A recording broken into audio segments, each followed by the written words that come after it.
돌부처의 선열, 안동제비원. 조선 선조 25년 임진왜란이 일어난 지 채 보름이 못 되었을 때의 일이다. 오랜 세월 동안 당파 싸움을 일삼으며 살아온 썩은 선비들은 왜구가 침입했다는 소문을 듣고는 나라 걱정에 앞서 식소를 거느고 주랭랑치기에 바빴다. 명나라로 가는 길을 빌려달라는 어처구니 없는 명분을 들고 부산포에 상륙한 왜구는 단걸음에 동래성을 함락하고 파죽지세로 북상했다. 그중 일군의 외병들이 안동 제비원을 막 지나칠 무렵이었다. 요란한 말발 굽소리에 먼지를 날리며 질풍같이 달리던 말들이 일제히 걸음을 멈추었다. 이게 무슨 일이냐? 외장이 놀라 칼등으로 말의 엉덩이를 후려쳤으나 말은 몸만 꿈틀할 뿐 움직이질 않았다. 다른 말들도 말굽이 떨어지지 않는 듯 버둥대기만 했다. 수십 명의 장졸들이 채찍을 휘둘러보고 내려서 말고삐를 잡아당겨 보기도 했으나 속수무책이었다. 잘 달리던 말들이 갑자기 움직이질 않다니 외병들은 기가 막혔다. 여봐라, 말들이 왜 움직이지 않는지 아는 자가 없느냐? 외장은 얼굴을 붉히며 고함을 질렀다. 그러나 외졸들은 연신 땀을 흘리며 의아한 표정을 지을 뿐이었다. 알았다. 이건 필시 조선 놈들이 쓴 마술의 장난일 것이다. 너희들은 주변을 샅샅이 뒤져서 생쥐 한 마리라도 놓치지 말고 잡아오너라. 핫! 외졸들은 칼을 빼어들고 숲속으로 흩어져 사방팔방으로 주위를 이잡듯 뒤졌다. 오른쪽 언덕 위 푸른 숲 사이로 암자 하나가 보일 뿐 주위는 고요했다. 외졸들은 우르르 암자가 있는 곳으로 향했다. 가까이 다가가니 바람에 흔들리는 법당 추녀 끝 풍경 소리와 스님의 연불 소리가 숲속의 정적을 깨고 있었다. 외장은 곧 부하들을 이끌고 암자로 올라갔다. 낡은 단청에 퇴색한 작은 절이었으나 경내는 조촐하고 깨끗했다. 외졸들은 흙발로 법당에 뛰어들어 연불하던 스님을 오랏줄로 묶었다. 외장은 스님을 마치 죄인 다루듯 법당 섬돌 아래에 끌어안치고 자기는 법당 마루에 거만스럽게 앉았다. 내 이놈 바른 대로 말하거라. 장수의 말버릇이 너무 무례하구려. 멋이라고? 감히 조선국을 평정하러 온 일본군 장수에게 무례하다니. 너는 어찌하여 우리 군사를 못 가게 방해했느냐? 스님은 온화한 미소를 지을 뿐이었다. 말없는 스님의 미소에 외장은 그만 기가 질려버렸다. 웃지 말고 어서 마술을 풀어 말을 움직이게 해라. 만약 명을 거역하면 이 칼이 당장 내 목을 칠 것이다.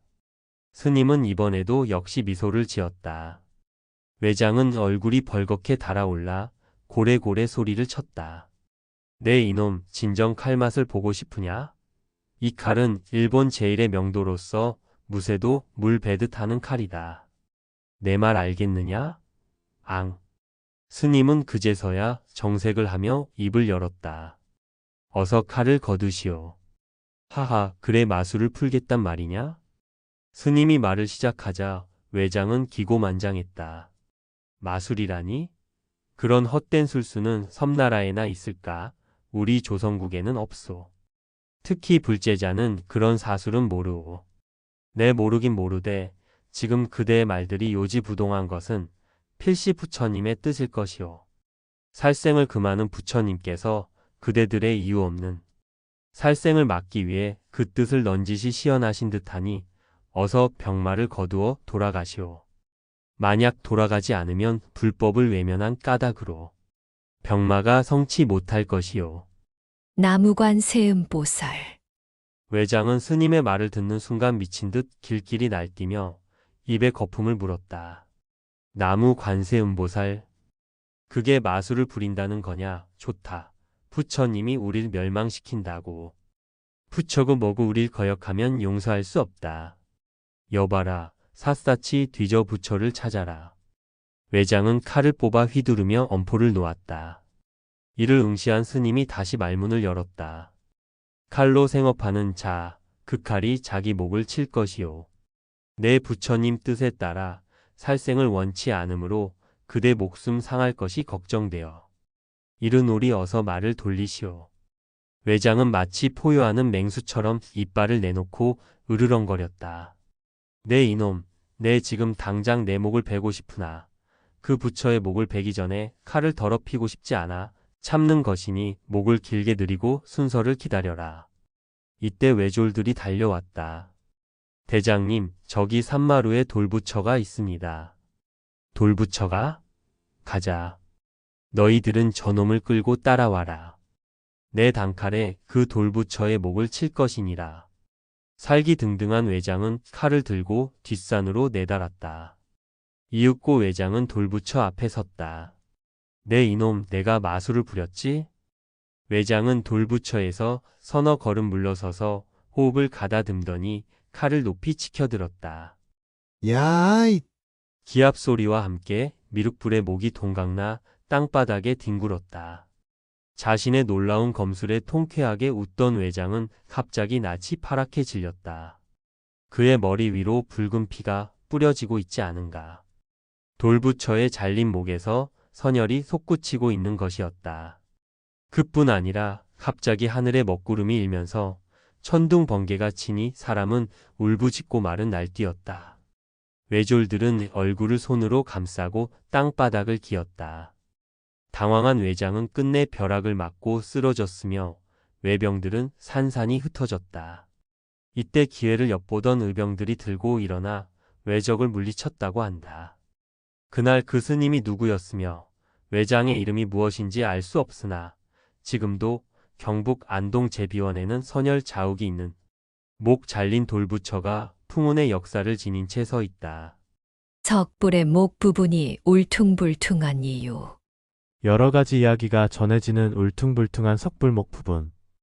제비원 석불은 부처님 몸을 새긴 바위 위에 부처님 머리 부분을 올렸는데 연결된 목 부분이 마치 염주를 걸고 있는 것처럼 울퉁불퉁하다. 이 울퉁불퉁한 목 부분과 관련하여 전해지는 이야기가 있다. 어떤 형제가 세상에 뛰어난 조각가가 되려고 열심히 노력하였다. 그런데 어느 날 세상에서 제일 가는 조각가는 둘이 있을 수 없다는 생각이 들었다. 서로 치기 싫어하는 형제는 내기를 걸고 그 내기에 지는 사람은 이 세상을 떠나기로 하였다. 그 내기는 바로 석불을 조성하는 것이었다. 약속된 날까지 동생은 훌륭한 석불을 만들려고 열심히 돌을 갈고 다듬었지만 형은 빈둥빈둥 놀기만 하였다. 약속된 날이 되자 동생은 그날까지 석불을 완성하지 못하였는데 형은 석불의 머리만 만들어서 바위 위에 올려 불상을 완성했다. 내기에 진 동생은 이 세상을 떠날 수밖에 없었다. 동생이 만든 미완성 석불은 개천 어딘가에 있다고 한다. 지금 제비원 석불의 목 부분이 울퉁불퉁한 것은 형이 머리 부분만 조성하여 이어 붙였기 때문이다.